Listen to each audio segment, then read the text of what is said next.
Hello everyone and welcome back to another video from Gameplay Classic. In this video, I'm going to show you how to log out from your account on the Fortnite game.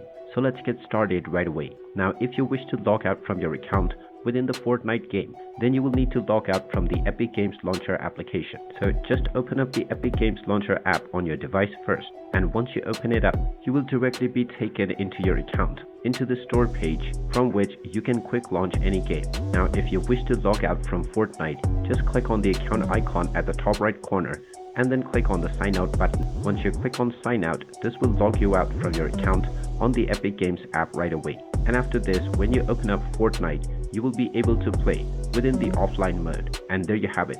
That is how easy it is to log out from your account on the Fortnite game. If you find this video helpful, make sure you hit that like button and subscribe to our channel if you haven't done so already. Also ring that notification bell to never miss another update from us. Thank you for watching, and I will see you again in the next video.